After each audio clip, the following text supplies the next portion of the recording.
Welcome to lesson 149 of A Course in Miracles. Wow, that's all I can say. I don't know how you are going through all these lessons, but it's just amazing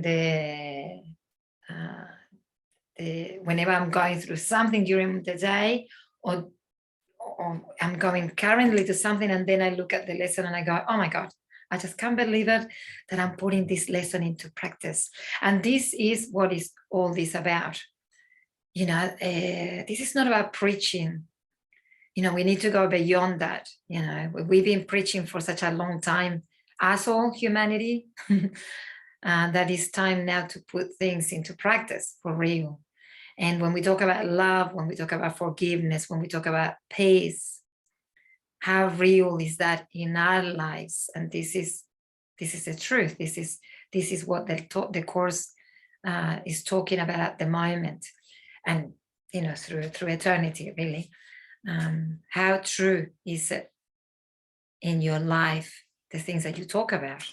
How real are they? And the only way you can know this is if you stop and look at yourself, the way you truly feel, the thoughts that you have. And it's really interesting about thoughts, because I was listening to this person today, and he was talking about thoughts, and he gave the example of, you know, I'm going to count to 3, he said, and I'm going to ask you, once I get to 3, to stop breathing forever. So he went 1, 2, 3.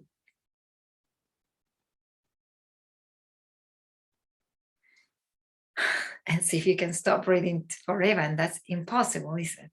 Because the moment that you stop breathing forever, that will be the last breath that you're going to take in this plane. And then he said, and I'm going to ask you, I'm going to count to 3, and I'm going to ask you to stop thinking forever. And then you go 1, 2, 3. And I'm also going to ask you not to ever think about the sun. And you'll see that the sun will come straight away to your mind. Or I'm going to ask you to never think about a lemon. And you'll see that a lemon will come to your mind. And that's what this is about. Thoughts are automatic, as breathing is. We can't, because that is what the function of our brain. You know, our brain it's there to provide options to us. You know what I mean? This option and that option and that option and options. Yeah, not all the options obviously are going to be there, the ones that we're going to take. I mean, there are many options that the brain provides. You know, about killing, about you know, killing yourself, about you know, telling people to get lost. I mean, you know, the brain provides many options, and that is the function of the brain. But those are not, they're not needed for us if we're going to connect to the mind of God.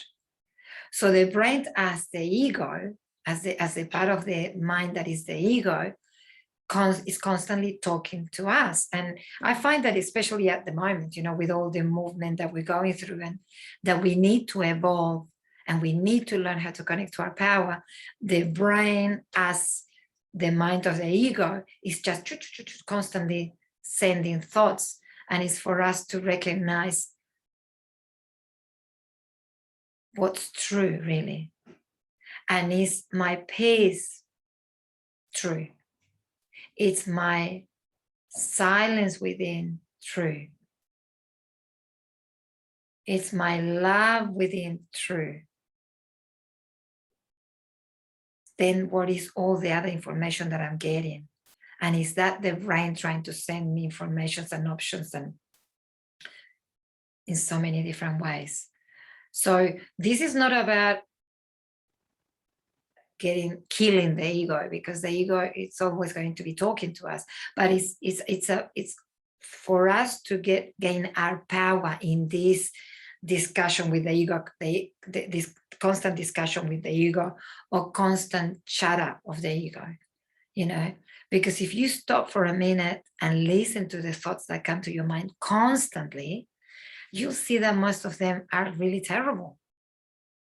You know, they're very dramatic, they're very chaotic, so catastrophic. So this is not for us to go everything that the ego says to jump like we've been doing. Because if you really think about it, the reason why you left your relationship, the reason why you took that career, the reason why you have an issue with your family, with a member of your family, with your children, it's because the ego has been talking to you and you've been believing it. You know, everybody else is wrong except you. Doesn't that make you wonder? So that is the ego talking. So this lesson is a great lesson because this lesson says, I am healed. When I am healed, I am not healed alone. And heaven is the decision that I must take. When I am at peace, my world is at peace. And I've been repeating this mantra. I don't know whether it's going to be useful for you, but I'm saying light, love, peace, power. Or I can also say love, light, power, presence. Light, love, power, presence. Or you can say, oh, that's strong enough, I think. You can use that. When I am in love, light, power, presence, and I can approach my so-called conflict in that space, and I repeat this in my mind, then the so-called conflict also recognize the truth, and it is healed. The key here is for me to hold enough power to be in the conflict and still hold power. This is going to be the key. So how much power can I hold? And how much truth can I hold while I'm in the conflict? Well, that will depend on how much presence can I hold and how much stable am I within. And this is, like anything else, a practice. So the moment that we can do this in our physical world, we might need to also do it in our psychic world, you know, with all this. So psychic world, emotional world, physical world, all the same. It actually takes my inner power and my inner presence and my decision to stay true to me to be able to heal my world. So when I'm at peace, everything else is at peace, and nothing can stand within this light.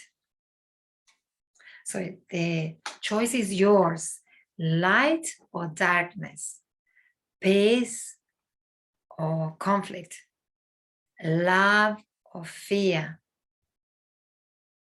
Yeah, so I just keep choosing. You can, and it's your right and responsibility, and mine as well. So enjoy the lesson, and I'll see you tomorrow for the next lesson.